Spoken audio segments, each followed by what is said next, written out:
Jai Shriman Narayan. Jai Shriman Jai Shriman Narayan. Jai Shriman Narayan. Jai Shriman Narayan. Jai Shriman. I pay my obeisances to my spiritual master, Srimad Jagat Guru Sudarshan Acharyaji Maharaj. I pay my obeisances to Lord Sri Ramanuj. I pay my obeisances to Mother Lakshmi. And I pay my obeisances to Lord Sriman Narayan. I welcome all of you here physically at the Sri Narayan Dham. I welcome those that's watching this discourse locally, nationally, and internationally, and I welcome in advance those that's going to be watching this discourse when it is posted in YouTube and the various groups from around the world. Our topic for discussion continues. Vishishtadvaita is absolute Vedanta, and the world is Lord Narayan's classroom. In pursuance of this discourse, we will describe the crux of Vedanta itself.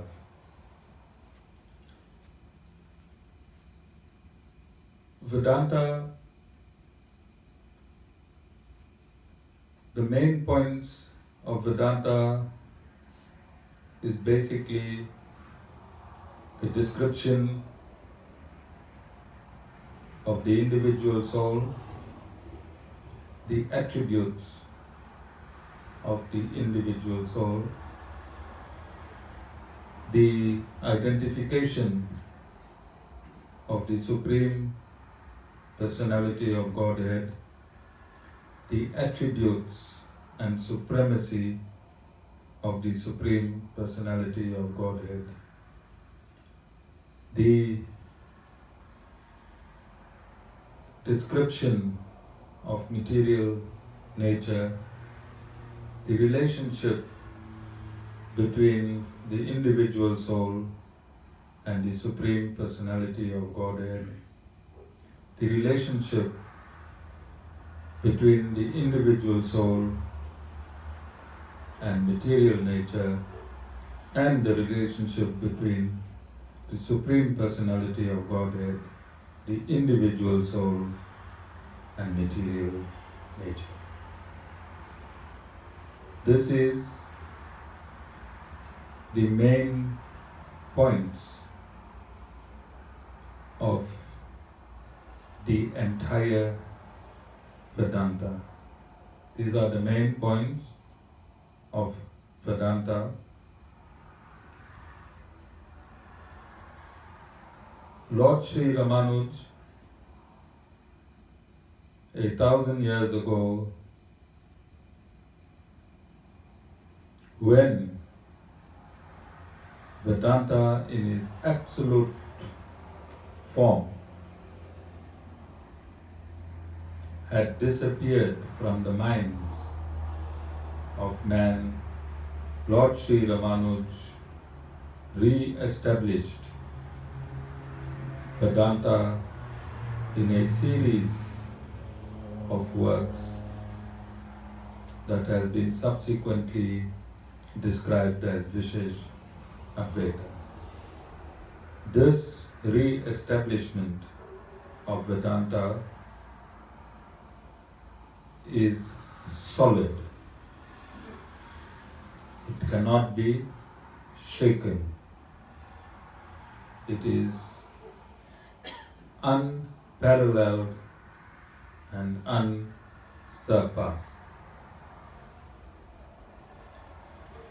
The reason it is so, because he has followed the disciplic succession in re-establishing the Vedic injunctions. And Lord Sri Krishna himself, when he was on this earth, 5,000 years ago, led by this example. And I'm just going to read a verse.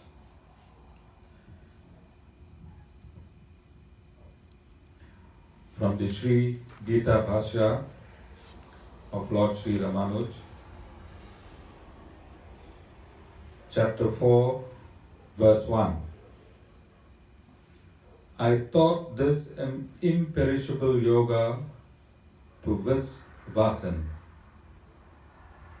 Visvasan taught it to Manu. Manu declared it to Ikshvaku. Chapter 4, verse 2.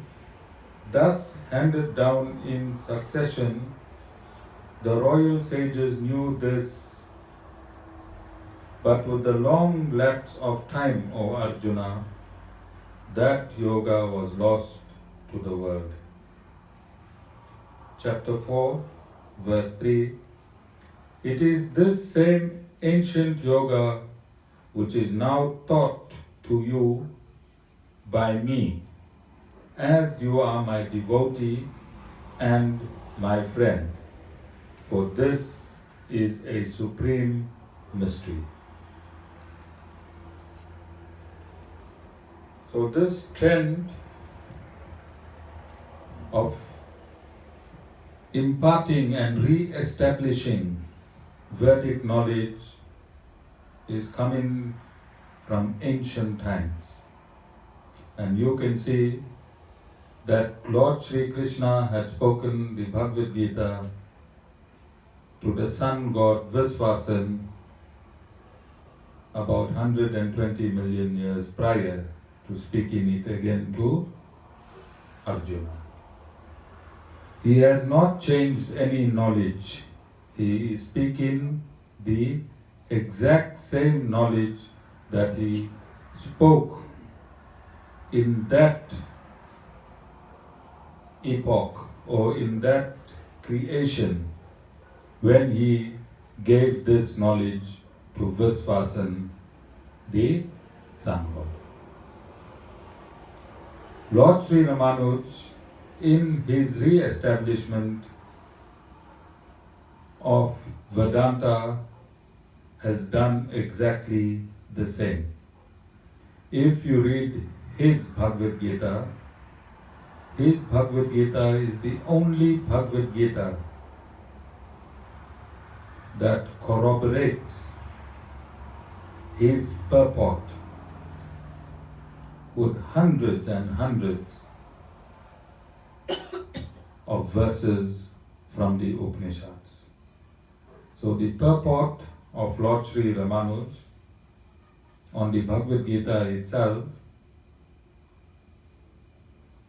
contains hundreds of corroboration from the Upanishads itself. And this is the only authentic way,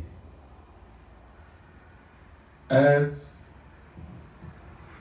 example by the Supreme Personality of Godhead, Lord Sri Narayan, in his incarnation as Lord Sri Krishna, that this knowledge cannot be changed or tempered by anyone. So Lord Sri Krishna spoke the Bhagavad Gita as he had spoken it previously 120 million years ago.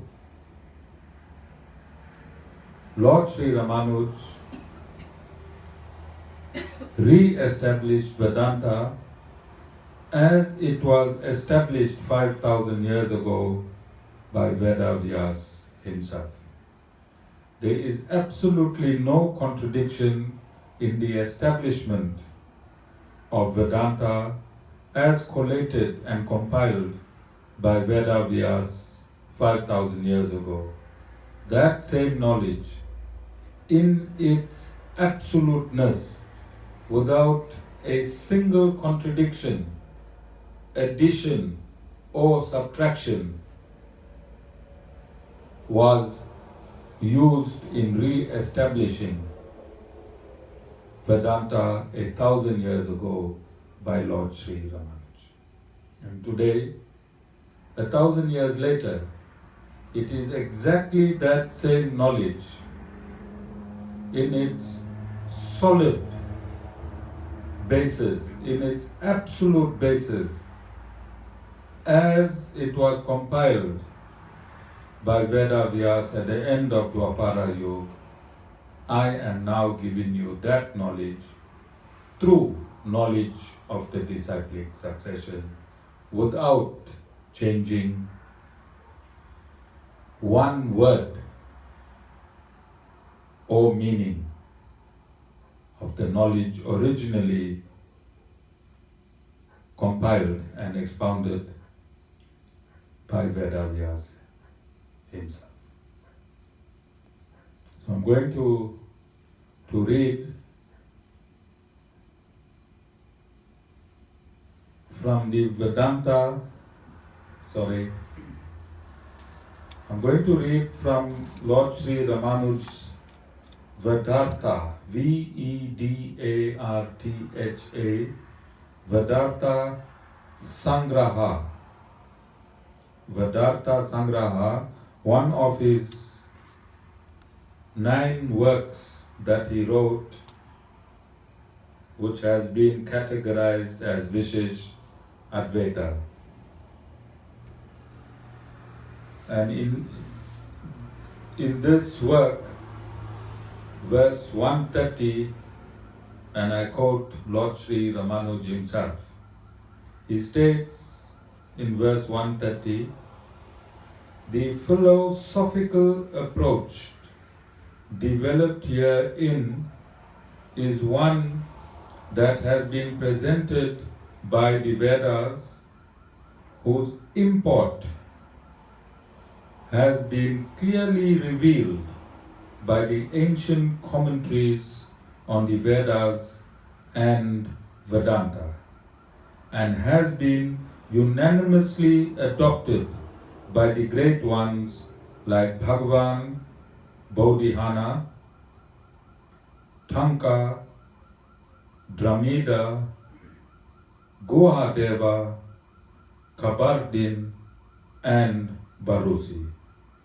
By this, the extra-Vedic schools of thought, like those of Karvaka, Sakya, Alukya, Aksapada, Sapanaka, Kapila, and Patanjali, along with schools of some followers of the Vedas whose vision is perverted, are refuted.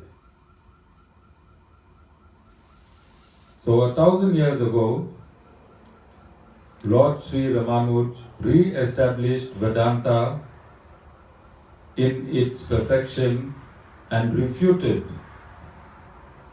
all other philosophies as I've named them. So these false philosophies in Sanatana Dharma is not a new thing. They were also refuted by Veda Vyas when he compiled the Vedanta Sutras. So false and deviating philosophies is a natural occurrence in Sanatana Dharma, and it is for us to remove this darkness of false philosophies and make you see the light of Vedanta. So if you look on this end, what can you see? Look to my right. What can you see?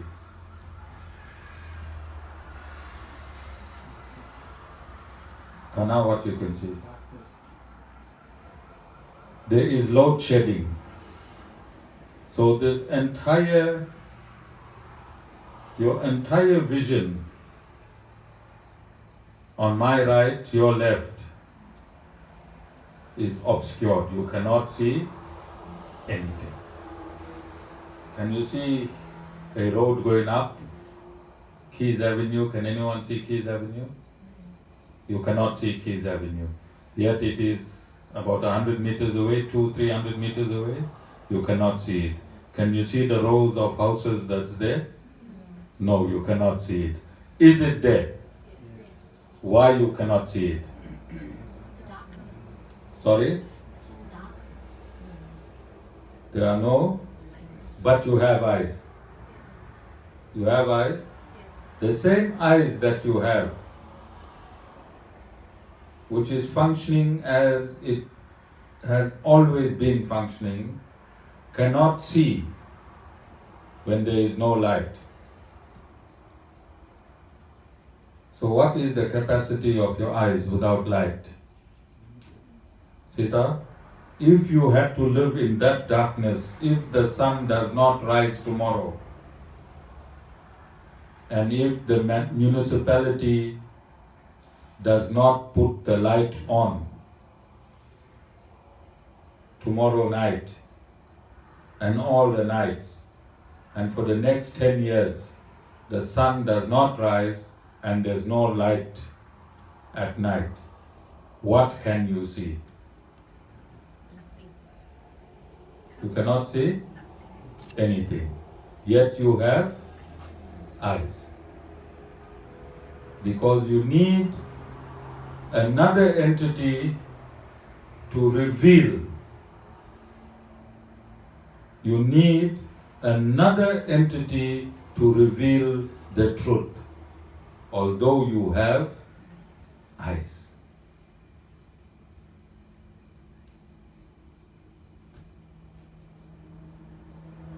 You understand? The same eyes, the function of which it is to see, cannot see on its own. Can it? You need an outside entity to shine, Rishi, to shine on an object for you to perceive that object. Is it not? So if somebody, Sita, had to take a torch on that road, what would you see? How much will you see? Very little. And if somebody had to use a battery, then you'll see a little more. So similarly, these false philosophies, these diverted philosophies, in that total darkness, you have a glimmer of sight. A glimmer of sight.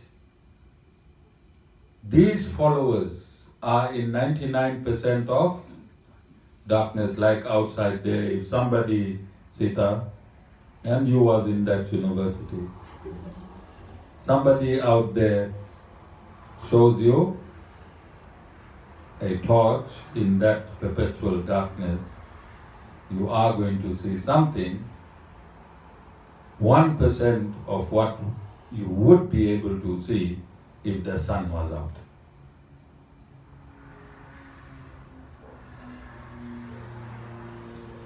This philosophy of Vedanta that Lord Sri Ramanuj established 1,000 years ago dispelled that darkness that you see now outside, and this Vishishtadvaita is the sun that has dawned in the darkness of your mind. In the darkness of your mind. Although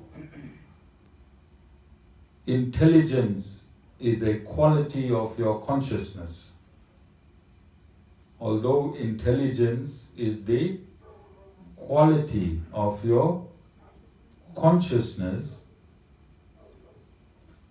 that intelligent like your eyes, that intelligence like your eyes needs something from the outside for it to shine through and perceive things as they are. Okay? Natasha, I'm smiling, but this is not for you, alright? So if these lights go off in this ashram now, and Rita Beni starts feeling,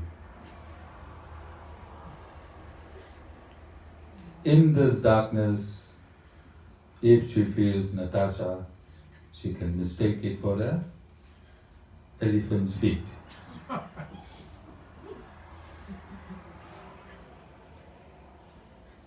Rita Beni?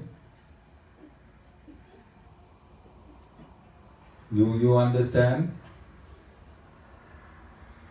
Because although you have eyes, in total darkness you have to use other instruments because the eyes become defective without light. Whether it's artificial or it's sunlight, the eye can only reveal things as they really are if it can be seen through light. Otherwise, if somebody very big is sitting next to you and you feel that person, you might mistaken it for something else. Alright? You understand? All of you understand? Similarly, if you do not have the right knowledge, when you are in spiritual darkness, if you do not get the right knowledge, then the truth will not be revealed to you as it is. You might mistake a human for an elephant. Can you see how huge that difference is? Imagine mistaking a human for an elephant. How huge that difference is in knowledge. That's how huge the gap is between philosophies that is not taught in its absolute state. Are all of you understanding? All of you understanding? So although you are in Sanatana Dharma, if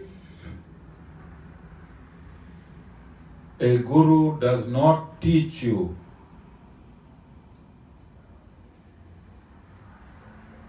that which God promulgated, then you are groping in darkness. You are groping in darkness. A blind leader is leading the blind. Natasha, will you want to follow a blind leader and grope in the darkness and mistake a human body for an elephant body?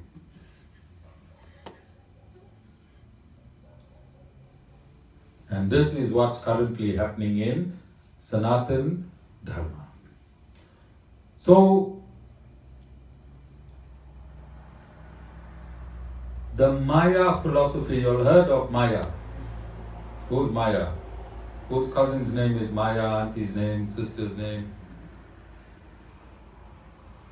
That Maya philosophy, that illusion philosophy, does not exist in the Upanishads at all. It does not exist in the Upanishads at all. It has been an invention of Adi Shankar Acharya. Nowhere in the Upanishads does the philosophy of illusion exist. Then the Veda philosophy, simultaneously one and different. That philosophy does not exist in the Upanishads. Lord Sri Narayan is the Supreme Personality of Godhead. Individual souls are His attributes. Material nature is His attribute. Despite having countless auspicious attributes, these two are discussed in Vedanta. An attribute and a substance cannot be identical, because if it becomes identical, then it is the substance. It won't be called attribute. So the attribute and the substance have to be distinctly different. So how can something that is distinctly different be simultaneously one and different? Can anyone experience? Is it logic? And this is why Lord Sri Ramanuj refuted it. Because there is no logic. The individual soul and God is different. God is the substance, the individual soul is the inseparable attribute. Inseparable attribute. The inseparable attribute is distinctly different from God and can never be the same. He can only experience equality with God. He can only experience equality with God. He can never have equal qualities of God. All of you understand? Sita, you understand? Very well. So, there is more than adequate information in Vedanta, which has existed as the essence of the Supreme Personality of Godhead since time immemorial. It is not necessary for some gurus to sleep and have a dream and postulate a philosophy based on his dream. Neither is it necessary for anyone to go to a temple and find some documents which states injunctions which are alternate to the Vedas. Lord Narayan prepared himself 100% absolute. No need for you to sleep and have a revelation. No need for revelations. All has already been revealed. No need to find any scriptures somewhere. Scripture already revealed. Vedas are absolute. Vedanta is absolute. Lord Narayan is absolute. Lord Sri Ramanuj, Vishishtadvaita is absolute because he re-established it according to the absolute original Vedas. All of you understand? Are there any questions? Any questions in the front? No. My two camera ladies. Rishi? No question. Nothing. No, nothing on the food. Nothing from Vishwadhar as well. No, he's quiet. Vishwadhar is quiet.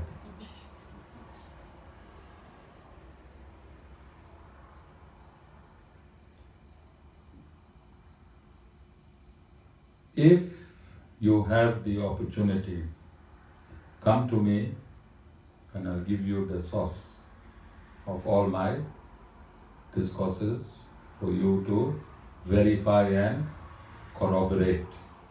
Because it is necessary that when you want to know, then the total light of knowledge must dawn on the object of knowing. If partial or glimmer of light dawns on the object of knowing, then it becomes unknowable. Unknowable. All of you understand? And this is why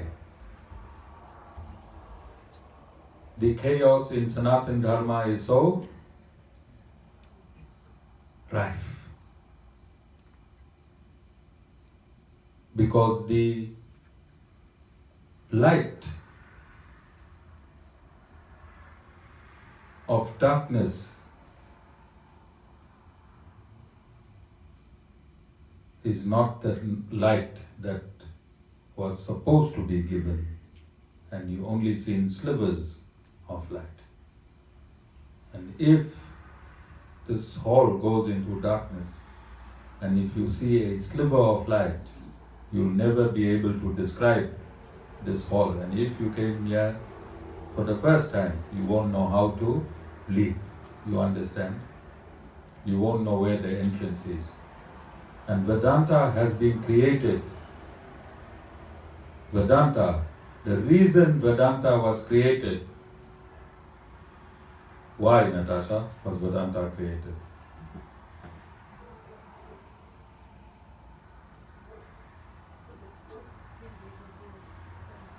No, for you to see the doorway out of this material universe. For you to see the doorway out of Lord Narayan's classroom. Why did Lord Narayan create the universe as his classroom? For the lost souls. For those of us who got associated with nescience. What is nescience? Ignorance. Ignorance. When somebody is in ignorance, what do you do? What is the natural follow through if you know somebody is ignorant?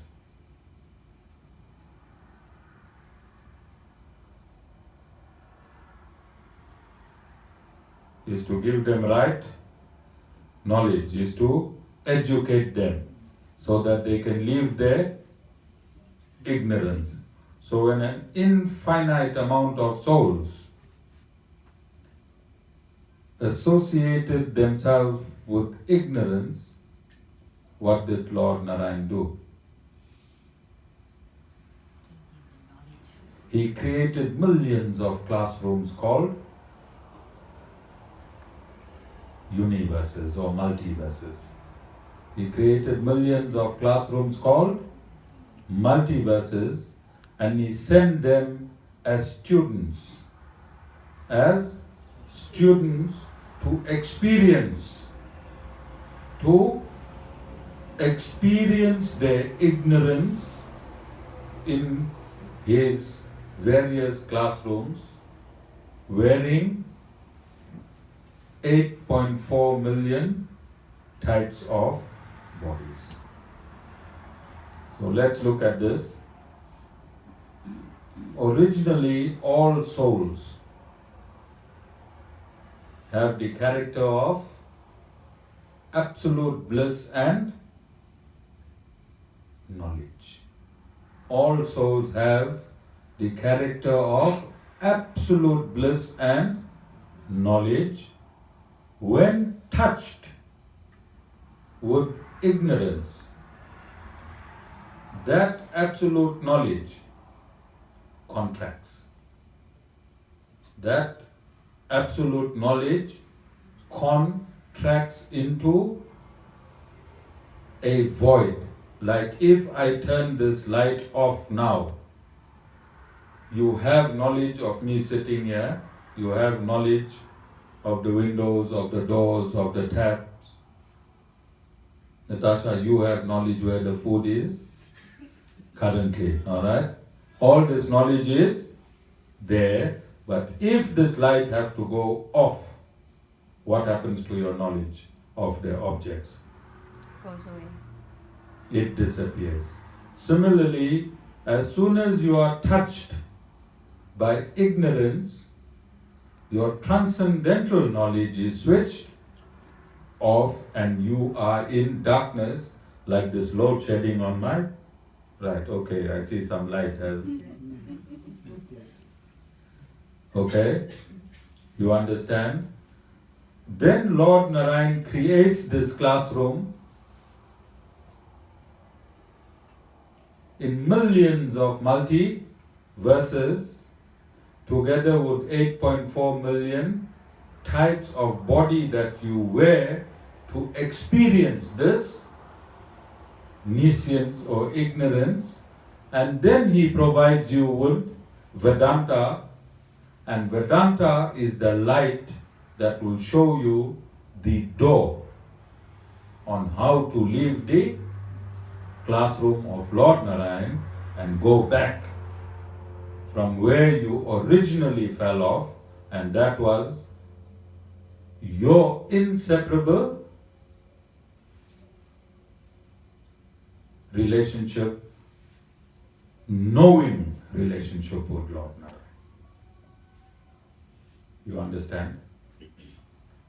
Sita, have you understood so far? So everyone was identical. All the souls prior to being tainted or associated with ignorance were identical. Their character was of knowledge and bliss. All were souls. Now they are in 8.4 different species. 8.4 different species. In the tree,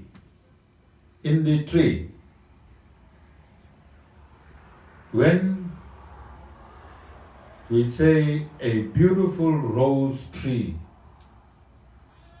what do we really mean?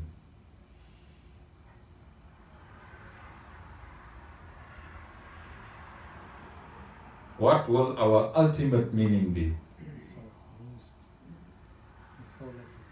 The highest point of the rose tree is what? The soul. So we're calling the soul by another name. But it is the soul. You saw a black snake. What is the highest term of association of the black snake? No. The soul, Dana, you just gave the right answer. And you changed it. So whatever living entity that you see,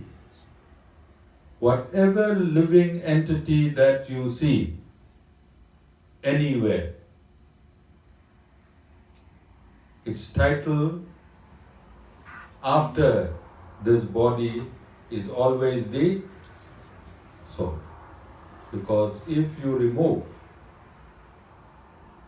Dana, if your soul had to leave your body, then will we call you Dana anymore? Why? Because Dana has gone. Just the body remains and perishes. So every body or every living entity in the 8.4 million species from Lord Brahma right down to the end, when we refer to them, if I'm saying ant, I'm really meaning the soul. If I say Lord Brahma, I'm really meaning the soul. If I say elephant, I'm really meaning the soul. If I say Natasha, I'm really meaning the soul. All of you understand? Now, the Supreme Personality of Godhead, Lord Narayan, he has entered every soul. He has entered every soul. Only when he entered each soul, they got a name and form. They got a name and form. Before him entering the souls, all the souls were uniform within his body in the causal state. In the causal state. And then Lord Sri Narayan willed that I become many. The infinite souls were already latent in his body, and he desired that I must become many. Then he entered each soul to differentiate them into name and form. And only after his entry into each soul did the differentiation of the souls come into being. So every soul, every living entity within the individual soul resides Lord Narayan. So again, let's see. Material nature is inferior to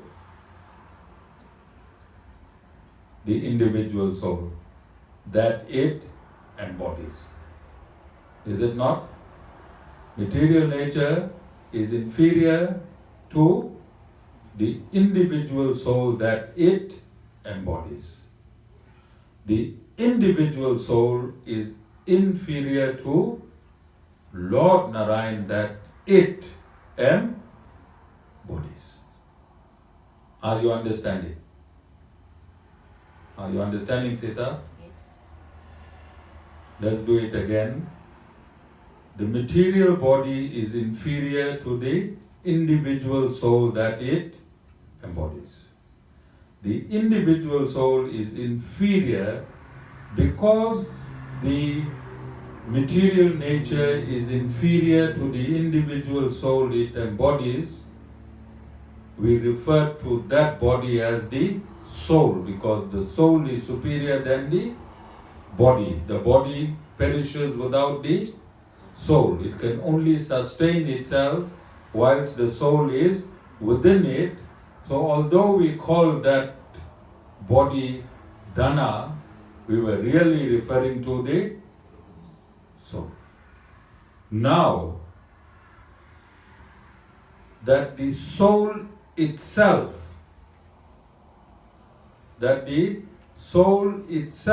embodies Lord Narayan, then which now becomes the most superior entity within this body? Lord Narayan. So when we say tree, who are we referring to? When we say Dhana, who are we referring to? Do you understand how God has pervaded this entire universe? And this is the teaching of Vedanta. This is absolute Vedanta, where we use the body-soul relationship,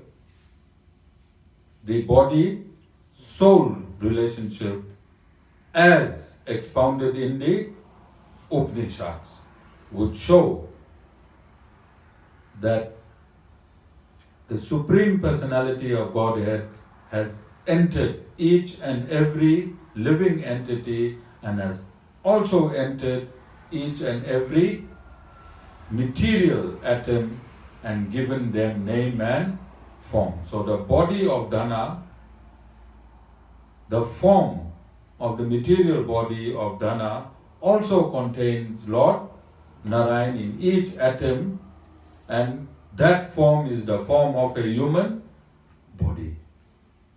Then the Lord Narayan has entered the soul. Then he gives the power to the soul to do right or wrong. If Dhana wants to commit good, then Lord Narayan within the soul of Dhana will impel him towards righteousness. And if Dhana wants to do evil, then Lord Narayan within Dhana will give him power to do evil. Always, always, the decision belongs to who? To commit right or to commit wrong. It is the individual soul's own decision. God only gives you the power. To do right, God will give you the power of finding a guru and learning Vedanta, so you can come out of Lord Narayan's classroom and go back to your original pristine form of eternal bliss and knowledge. Have you understood? It was a bit heavy for you. Natasha, I'm using the word heavy. Is it a bit heavy for you, or have you understood? This is the teaching of Vedanta. No dream theories and no deviation. No deviation from the true purport of the Upanishads, the Brahma Sutras and the Bhagavad Gita. And this is the teaching of Lord Sri Ramanuj, re-established 1,000 years ago and now being re-established 1,000 years later through these discourses. Jai Sriman Narayan.